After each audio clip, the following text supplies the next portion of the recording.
पंजाब कांग्रेस की सियासी घमासान को सुलझाने की कवायद जारी है, लेकिन मामला दिनों दिन उलझता दिख रहा है। नवजोत सिंह सिद्धू की नाराजगी खत्म हुई या नहीं, इसे लेकर सस्पेंस बरकरार है। कैप्टन ने सिद्धू के खिलाफ मोर्चा खोल दिया है, लेकिन उनका अगला रुख क्या होगा यह भी साफ नहीं है। इस बीच चन्नी समेत पार्टी नेतृत्व वेट एंड वॉच की रणनीति अपनाए हुए है।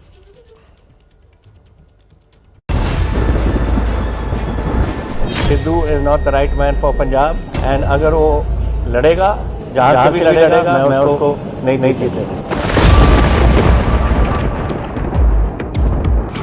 पंजाब में कांग्रेस के सियासी घमासान के इन तीन चेहरों के इर्द गिर्द कई सवाल मंडरा रहे हैं, लेकिन मेल मुलाकात और मीटिंग के बावजूद सिर्फ भरोसा मिल रहा है कि सब कुछ ठीक हो गया, लेकिन ठीक होता दिख नहीं रहा। सवाल यह है कि अमरिंदर की बगावत पर कांग्रेस का अगला रुख क्या होगा। सिद्धू अब भी रूठे हैं या मान गए? और चन्नी के साथ मीटिंग के बाद अब तक सिद्धू ने कोई बयान क्यों नहीं दिया? खुद चन्नी इस बारे में खुलकर बात क्यों नहीं कर रहे? पंजाब की सियासत में अंदर खाने क्या पक रहा है, उसे समझने के लिए आपको गुरुवार की तस्वीरों पर गौर करना चाहिए। 30 सितंबर को चंडीगढ़ के पंजाब भवन में सिद्धू और चन्नी के बीच बैठक चल रही थी। प्रभारी हरीश रावत भी सुलह के मंसूबे के साथ मीटिंग में शामिल थे। बैठक खत्म होने से पहले कांग्रेस नेता भूपेंद्र सिंह गोरा बाहर आए और दावा किया कि सब ठीक हो गया है और अब प्रेस कॉन्फ्रेंस होगी। कांग्रेस साहब एक है, सिद्धू साहब बिल्कुल साथ है, रजिस्ट्रेशन बिल्कुल वापस होगा, बिल्कुल दोनों मिल चुके हैं, सारा कुछ ठीक है। जो माड़े मोटे घर में थोड़े गिले शिकवे थे फार्मूला क्या लगाया। लेकिन इसके कुछ ही देर बाद पंजाब भवन से सभी नेता अपनी अपनी गाड़ियों में बैठकर रवाना होने लगे।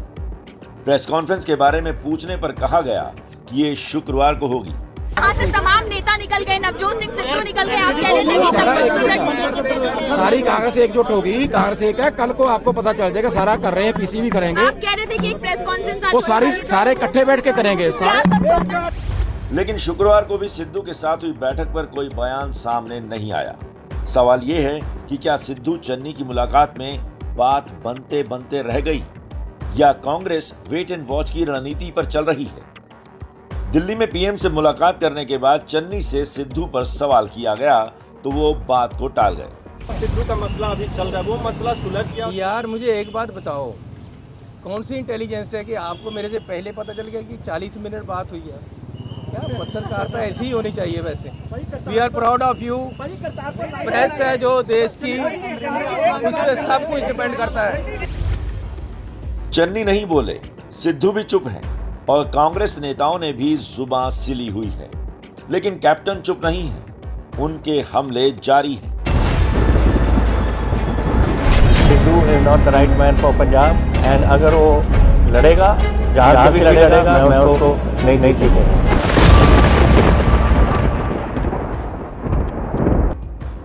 सिद्धू ने जो तेवर दिखाए हैं वो तो अलग है, लेकिन कैप्टन की खुल्लम खुल्ला चुनौती ने कांग्रेस की चिंता बढ़ा दी है और इसीलिए हरीश रावत ने कैप्टन से जुड़ी उन तमाम बातों से पर्दा उठा दिया जो अब तक बंद कमरे के भीतर थी।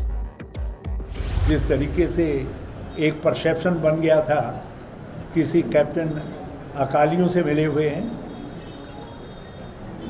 आज मुझे ये कहते हुए दुख हो रहा है कि श्री अमरिंदर सिंह जी के 2-3 दिनों में जो बयान आए हैं, वो बयान ऐसा लगता है कि किसी प्रकार के दबाव में हैं। हरीश रावत ने एक बयान जारी करके मीठे मीठे शब्दों में कैप्टन अमरिंदर सिंह की ऐसी बखिया उधेड़ी कि कैप्टन तिलमिला गए।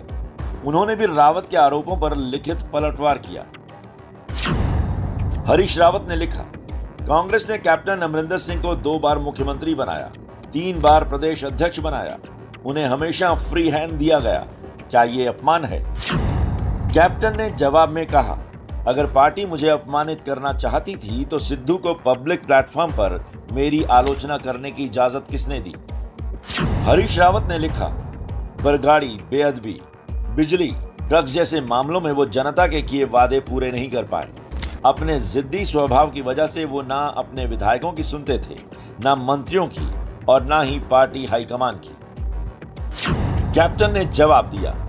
हरीश रावत ने खुद कहा था कि 2017 के चुनावी वादों को लेकर उनके काम से संतुष्ट हैं। फिर वो कैसे कह सकते हैं कि पार्टी नेतृत्व उनसे असंतुष्ट था? हरीश रावत ने कहा 43 विधायकों ने कैप्टन के खिलाफ लिखित शिकायत दी थी। उन्हें बताकर विधायक दल की बैठक बुलाई गई थी। मीटिंग में सभी ने उन्हें शुक्रिया कहा था। फिर अपमान कैसे हुआ? कैप्टन ने जवाब दिया, इस्तीफे से 3 हफ्ते पहले मैंने सोनिया गांधी को इस्तीफा भेज दिया था। उन्होंने कहा था कि आप मुख्यमंत्री बने रहिए। विधायक दल की बैठक से कुछ घंटे पहले मुझ पर इस्तीफे का दबाव बनाया गया। क्या वो अपमान नहीं है?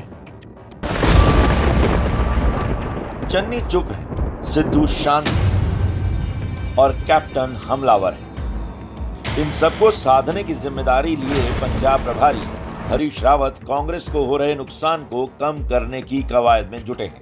लेकिन पंजाब का घमासान थमता नजर नहीं आ रहा। लड़ेगा, जहां भी लड़ेगा, मैं उसको नहीं जीतूंगा।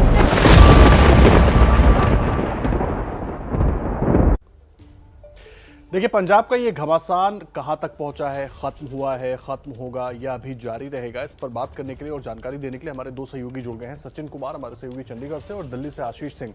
सचिन, सबसे पहले मैं आपका रुक कर रहा हूं, क्या है अपडेट, क्या चल रहा है? क्योंकि एक तरफ सिद्धू कल पटियाला में अपने घर से नहीं निकले। कल दिन भर ये उम्मीद होती रही कि शायद कांग्रेस के नेता सामने आए और बातचीत करें। चन्नी इधर पहुंच गए थे प्रधानमंत्री नरेंद्र मोदी से मिलने और उसके बाद भी कोई अपडेट निकल कर नहीं आया कि आखिर क्या होगा पंजाब में।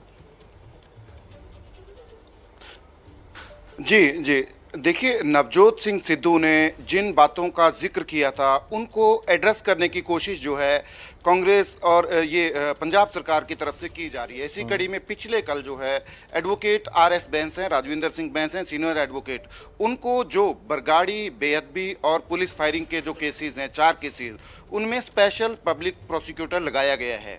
तो कहीं ना कहीं सिद्धू के जो कंसर्न्स थे एडवोकेट जनरल APS देओल को नियुक्ति को लेकर उनको एड्रेस करने की कोशिश की गई है, क्योंकि APS देओल के ऊपर ऑब्जेक्शन यही है कि वो पूर्व जो director general of police Sumedh Singh Saini हैं उनके वकील हैं और सुमेध सिंह सैनी को भी उन केसों में जो है पंजाब पुलिस जो है वो इन्वेस्टिगेट कर रही है, उनका रोल भी इन्वेस्टिगेट कर रही है।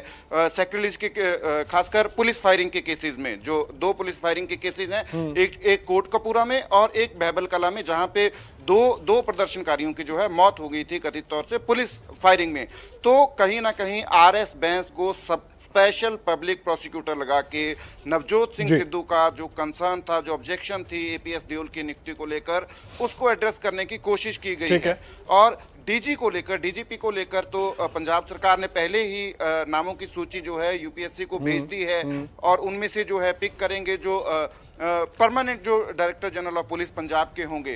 तो सिद्धू के जो ठीक है सचिन, सिद्धू की जो मांगे हैं उनको एड्रेस करने की कोशिश की जा रही है ताकि मसले का हल जल्दी से जल्दी निकाला जा सके। मैं आऊंगा आपके पास सचिन। आशीष भी हमारे साथ दिल्ली से जुड़े हुए हैं। आशीष, जो सिद्धू की प्रमुख मांगे थी उन पर विचार करने की कोशिश हो रही है चरणजीत चन्नी सरकार की तरफ से, लेकिन अब सवाल यह है कि इस बीच स्थिति क्या है, आला कमान की तरफ से क्या संकेत मिल रहे हैं? क्योंकि उनके तरफ से तो पहले कह दिया गया कि आप इस्तीफा वापस लो, आप इनकी मांगे मानो और बातचीत खत्म, लेकिन चुप्पी है पंजाब कांग्रेस में, कोई सामने आ ही नहीं रहा, मीडिया के सामने बात ही नहीं कर रहा। कल भी हमने देखा चरणजीत सिंह चन्नी जब PM से मिलकर निकले, सिद्धू के सवाल पर कन्नी काट के निकल गए। देखिए, आलाकमान की तरफ से पहले ही ये निर्देश दिए गए थे आदर्श कि लोकल स्तर पर, पंजाब के स्तर पर मुख्यमंत्री और नवजोत सिंह सिद्धू को बैठ करके इस मसले को सुलझाना है। जो मेरी जानकारी है जो कांग्रेस के उच्च सूत्रों से आदर्श, उसके मुताबिक अभी भी मुख्यमंत्री चन्नी कुछ एक आध बिंदु ऐसे हैं जिस पर नवजोत सिंह सिद्धू को मनाने की, कन्विंस करने की कोशिश कर रहे हैं। यानी कि अभी पूर्ण विराम नहीं लगा है, अभी फाइनल सोल्यूशन या आखिरी समझौता दोनों पक्षों के बीच नहीं हो पाया। मुझे लगता है कि संभव है कि आज इस सिलसिले में कुछ बात आगे बढ़े, क्योंकि मुख्यमंत्री वापस दिल्ली आकर के लौट चुके हैं और इसका कोई समाधान निकालने की कोशिश हो। लेकिन मैं इतना जरूर आपको अपडेट दे सकता हूं, जैसा मैंने आपको बताया कि अभी भी मुख्यमंत्री और नवजोत सिंह सिद्धू के बीच में कुछ एक आध बातों को लेकर के असमंजस बरकरार है, जिसको सॉर्ट आउट करने की कोशिश की जा रही है। कर पाते हैं नहीं कर पाते हैं, हमें थोड़ा इंतजार करके देखना होगा। आदर्श, बहुत शुक्रिया आशीष आपका और सचिन आपका हमारे साथ जुड़े रहने के लिए। आगे भी अपडेट्स के लिए आपका रुख करते रहेंगे।